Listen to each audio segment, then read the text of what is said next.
эфире телеканала «Итоги дня», в студии Надежда Саханская. Здравствуйте. Вот о чем расскажем вам сегодня. В районах Якутии подсчитывают ущерб от летнего паводка. По итогам осмотра составляются акты, которые затем обработают для выработки мер поддержки. В Алданском районе продолжают тестировать схему отпуска ГСМ населению и организациям. На АЗС ввели электронные коды для получения топлива, но система пока не отлажена. Якутск наращивает темпы строительства. Новый мэр обсудил с застройщиками планы и проблемы отрасли. В Якутском Преображенском соборе почтили память детей жертв войны в Донбассе. Участниками траурной акции стали общественные деятели, политики, волонтеры и активисты. Предпринимателей начнут штрафовать за просрочку на полках уже с этого года, но коснется это не всех товаров, а только сладостей. Рынок ждет масштабная цифровая трансформация. В районах Якутии подсчитывают ущерб от летнего паводка. По поручению главы республики Айсена Николаева рабочие группы, в них входят специалисты сельхозуправления, ветеринары и представители администраций, обследуют пострадавшие территории, составляют акты и готовят данные для дальнейшей обработки. Сейчас многие сенокосные угодья в Улусах все еще под водой, а впереди осмотр посевных площадей, коровников и других угодий. По итогам оценки власти планируют разработать меры поддержки для пострадавших хозяйств. В Якутии сохраняется сложная гидрологическая обстановка из-за дождевого паводка. В Сунтарском районе действует режим чрезвычайной ситуации. В селе Сунтар потоплены 61 дворовая территория, в том числе 29 жилых домов. Также зафиксировано обрушение берега реки Вилюй на 18 участках. Повышение уровня воды отмечается в Верхоянском районе. На реке Дулгалах у села Суардах уровень достиг 855 сантиметров, что выше опасной отметки. Подтоплены 60 дворовых территорий, включая 54 жилых дома. В ближайшие сутки двое в населенных пунктах у русел рек ожидается дальнейший подъем воды. По реке Сартан, село Инкюр, 441 сантиметр, плюс 5 за 4 часа. При опасном явлении 500 сантиметров. На реке Дулгалах, Сартан, Адыча, Барулах наблюдается повышение уровня воды. Сегодняшнее утро воздушным судном Ан-26 доставлена гуманитарная помощь в Верхоянский район. Также планируется доставка спасателей и аэромобильной группировки Главного управления МЧС. Половину месячной нормы дождевой воды откачали с улиц Якутска за последние сутки. В период непогоды коммунальные службы работают в усиленном режиме. Еще бы, ведь на балансе у жилкомсервиса 83 так называемых заниженных точек. Иными словами, проблемные зоны города. О том, как специалисты справляются с работой, в сюжете далее. Всего за несколько дней в Якутске выпало столько осадков, сколько не бывает и за месяц. Как признаются специалисты жилкомсервиса, такого объема работы у них не было давно. В этот период коммунальщики работают практически круглосуточно, по 2 бригады на 22 ассенизаторах. При этом дожди – дополнительная мотивация к работе. Ведь чем больше воды откачаешь, тем больше заработаешь. За каждый рейс у нас есть прейскурант. Септики по одному, лужи по другому прейскуранта. Также от районов зависит. Намного производительность стала, потому что ребята уже свою инициативу сами регулируют свою заработную плату. Захотят побольше заработать, больше отработают и уже не пофилонишь. Это Григорий Плескачевский, водитель ассенизаторской машины. Он один из тех, кто на днях был вызван из отпуска, чтобы усилить откачку дождевых вод. Но мужчина не расстроен, а даже наоборот. Григорий признается, что и сам бы вызвался помочь родному предприятию в такое сложное время. Вместе с ним на линию вышли все бригады жилкомсервиса. Это порядка 22 единиц ассенизаторской техники и вдвое больше специалистов. Это у меня уже 8-й рейс по 17 кубов. И еще у меня время до 9, до 10 вечера точно буду работать. Далее уже посмотрим, как диспетчер скажет, может на адреса поедем или дальше лужи поедем. Стоит отметить, что на балансе у жилкомсервиса не весь город, как это могло показаться, а магистрали Якутска, центральные улицы и периферия. Мы сейчас находимся на одном из самых проблемных участков. Это проспект Николаева, заезд в Прометей.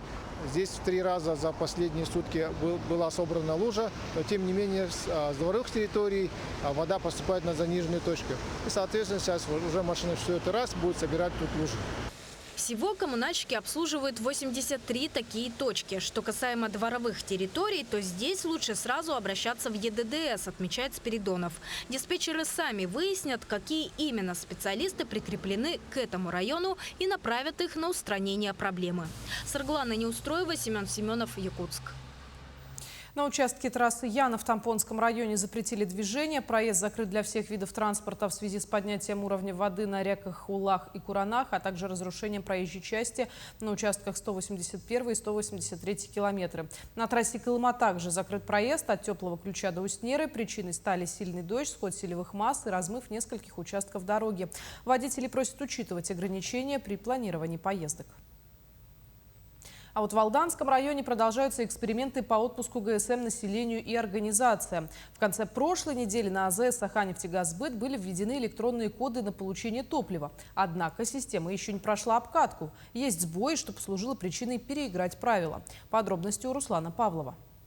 И перевод всех АЗС с учетом транзитного транспорта покажет нам ситуацию в общем. Надеюсь, что эта ситуация каким-то образом повлияет хотя бы на то, чтобы люди не торчали в очередях на наших АЗС. При этом квоты остались те же самые.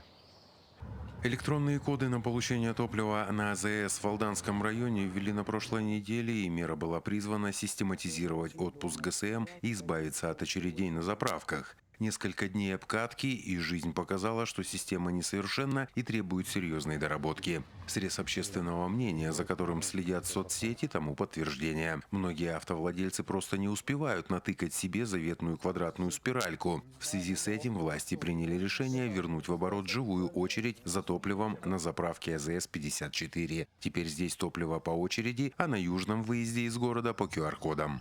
Очередь за бензином тут же вновь появилась у АЗС-54 Саханефтегазсбыта. С счастливчиком, которые добыли электронный код, тоже непросто. Надо еще умудриться так попасть на заправку, чтобы и здесь не было очередей. Появились очереди и на заправках частных компаний. И это при цене на топливо в 2 раза выше, чем у Саханефтегазсбыта. Правда, нового поступления топлива коммерсантам хватило на пару суток. Заправку стали производить только по топливным картам.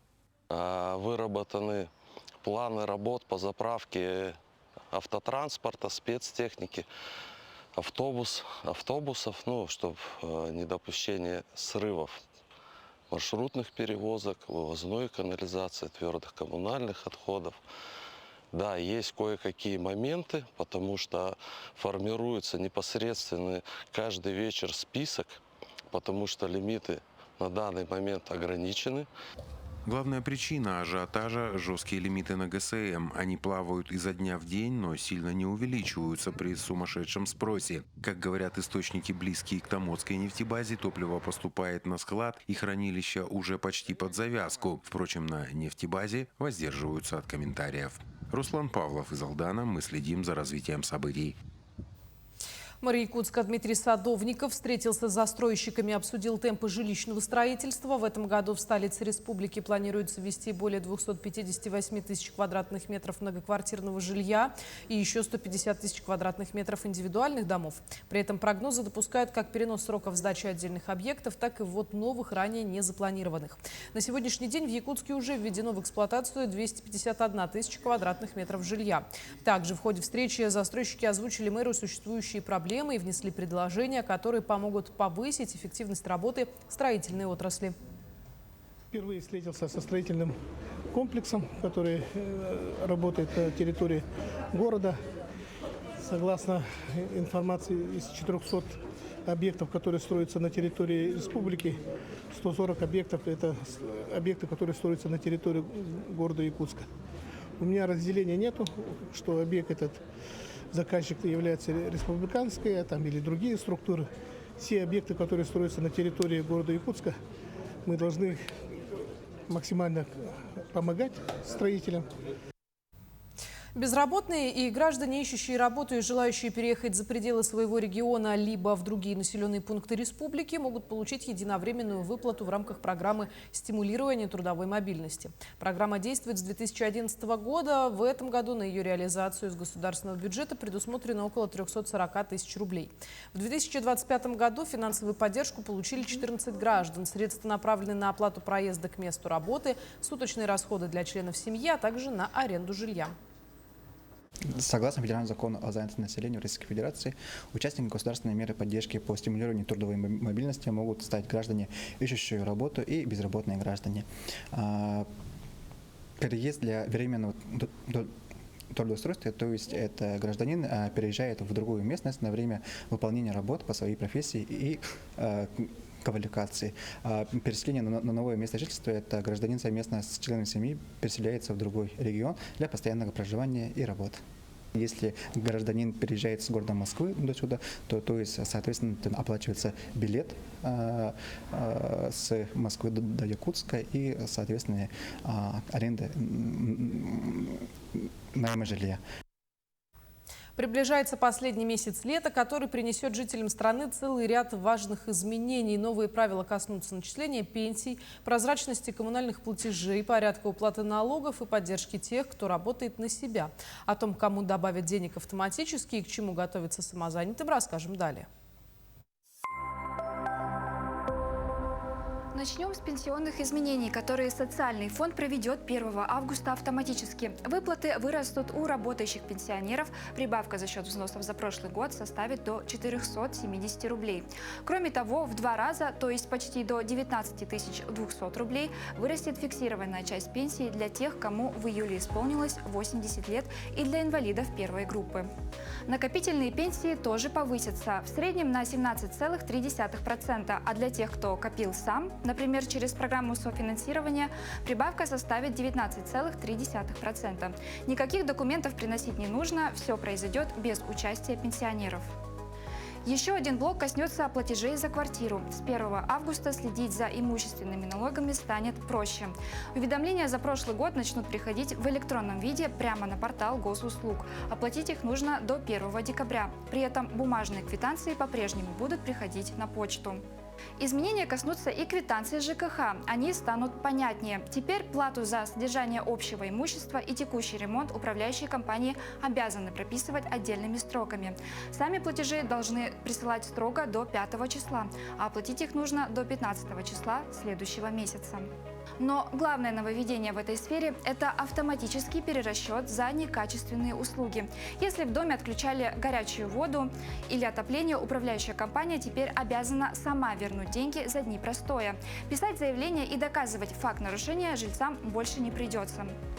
И напоследок важная новость для тех, кто работает на себя. С 1 августа самозанятые граждане получают право на полноценные оплачиваемые больничные. Эта мера поддержки заработает для тех, кто с начала года добровольно вносил взносы в социальный фонд. Теперь в случае болезни они смогут рассчитывать на официальные выплаты, как и штатные сотрудники компаний. В Национальном центре «Россия» состоялась встреча цикла «Родина – это люди» в рамках всероссийского проекта «С чего начинается Родина?». Одной из главных тем стала здоровая семья. Участники обсудили ключевые направления государственной политики, направленные на укрепление благополучия семьи и общества. В центре внимания – создание условий для рождения и воспитания детей, развитие занятости и профессиональной самореализации, а также совершенствование системы здравоохранения, в том числе повышение доступности медпомощи. Участникам встречи представили опыт Якутии в сфере арктической медицины. В республике медицинскую помощь жителям труднодоступных населенных пунктов оказывают мобильные выездные бригады. По итогам 2025 года они обследовали около 42 тысяч якутян. Число впервые выявленных заболеваний составило 10 тысяч. Акушер-гинеколог, кардиолог, невролог, ну и такие достаточно дефицитные специальности. Это и ревматологи принимают участие сейчас в выездной работе. Также мы с прошлого года начали выезда врачей-эндоскопистов. Кстати, у нас был случай, буквально вот один из первых выездов, когда наш врач-эндоскопист вытащил булавку из желудка женщины, которая обратилась за помощью.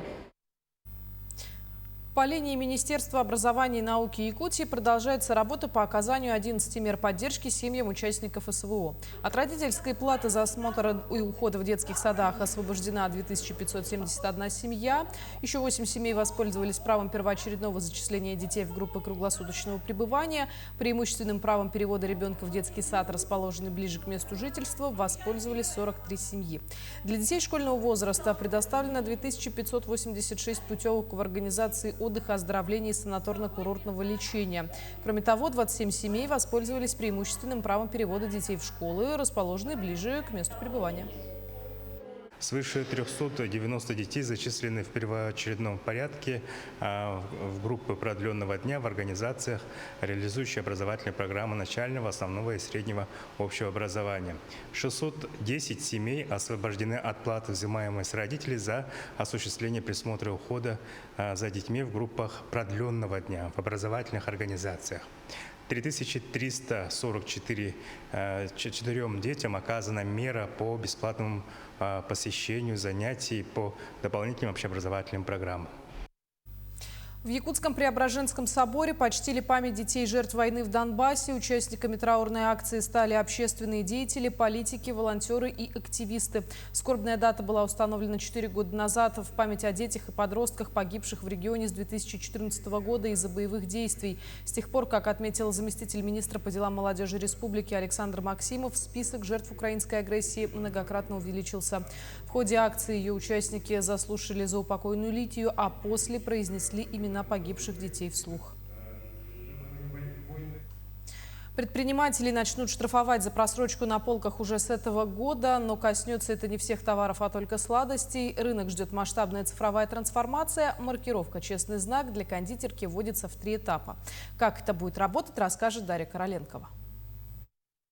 С прошлого года почти все товары маркируются системой «Честный знак», и каждый индивидуальный предприниматель обязан соблюдать правила. Если раньше под контроль попали напитки, то теперь очередь дошла до сладостей. На сегодняшний день обязательной государственной маркировке подлежат почти все кондитерские изделия – шоколад, торты, зефир, пастила, мармелад и печенье. А вот проверить срок годности прямо в магазине можно будет за секунду через специальный код на упаковке. Код Data Matrix похож на QR-код, только он бывает поменьше.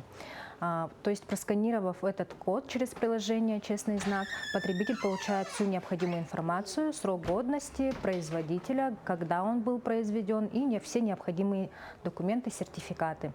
Проще говоря, если вы отсканируете QR-код и увидите на полках просроченный товар, то знайте, что продавцу это выйдет боком. Для юридических лиц штраф 20 тысяч рублей, для индивидуальных предпринимателей 10 тысяч рублей за каждый проданный просроченный товар. Вот этот продукт, например, проверенный и годен еще больше года, до 26 февраля 2028 года. Внедрение системы проходит поэтапно. 1 марта маркировка стала обязательной для печенья и мармелада. С 1 мая для выпечки длительного хранения. А вот с 1 июля для шоколада, карамели и жевательной резинки. Но самое важное – это сентябрь этого года, когда Роспотребнадзор начнет автоматически привлекать нарушителей к ответственности. Штрафы будут назначать дистанционно на основании данных системы мониторинга. Автоштрафы будут касаться, первое, продажи товаров с истекшей сроком годности, второе, продажа никотин-содержащей или табачной продукции с нарушением максимальной и минимальной розничной цены в торговле, и третье, это если участник не зарегистрирован в системе «Честный знак» и выводит товар из оборота по системе «Честный знак», но сам при этом не зарегистрирован. Под новые правила не попадут изделия со сроком годности менее 30 суток, порционные сладости весом до 20 граммов, а также продукция, приготовленная прямо в точках общепита или магазинах. Дарья Короленкова, Элита Махно, Якутск. В Нерюнгринском районе активно работает программа временного трудоустройства несовершеннолетних. Кадровый центр района совместно со школами и администрацией помогает подросткам в возрасте от 14 до 18 лет найти работу в свободное от учебы время. На сегодняшний день в рамках программы трудоустроен 61 подросток. Ребята под руководством опытных наставников занимаются озеленением, уборкой и благоустройством общественных территорий. Такая работа не только помогает привести в порядок улицы и дворы, но и дает молодым жителям жителям района возможность внести свой вклад в развитие родного края, получить первый трудовой опыт, научиться ответственно относиться к своим обязанностям и начать зарабатывать собственные деньги. С каждым ребенком предприятие заключает срочный трудовой договор. Заработная плата должна быть не ниже МРОТ за фактически отработанное время, плюс дополнительная выплата от кадрового центра в размере 7793 рубля. В первую очередь возможность заработать получают ребята, оказавшиеся в сложной жизненной ситуации, из многодетных или неполных семей, состоящие на профилактических учетах, а также дети бойцов СВО. В Якутии торжественно открыли летний республиканский адаптированный лагерь «Серебряные каникулы» для людей старшего возраста. Он будет работать с 27 июля по 2 августа на базе Республиканского техникума-интернат профессиональной и медико-социальной реабилитации инвалидов имени Донской и примет 110 участников. Лагерь организовали Министерство труда и социального развития республики и школа третьего возраста Якутии. А гостей ждет насыщенная неделя. Экскурсии, тренинги, спортивные соревнования, творческие занятия, День здоровья, тематический день СССР и День друзей, чтобы каждый смог пообщаться, вспомнить прошлое и найти новых знакомых. Такой душевный настрой здесь вообще. И люди замечательные, организаторы хорошие. Всем большой привет нашим организаторам. Певцы были очень известные, знаменитые. Мне очень понравилось, что людей здесь очень много. Более 100 человек. Мы приехали вот в лагерь. Кто несколько раз побывал, кто первый раз. Но для первого раза у меня впечатление очень-очень хорошее. Мероприятия такие бывают интересные, мастер-классы. Чему-то все равно учишься. И вообще хочется, как сказали сегодня, каждый год ходить на такие лагеря. И представляете, как сказали, до 100 лет. Таким увидели этот день наши корреспонденты. Мы продолжаем следить за развитием событий. До встречи в дальнейших эфирах.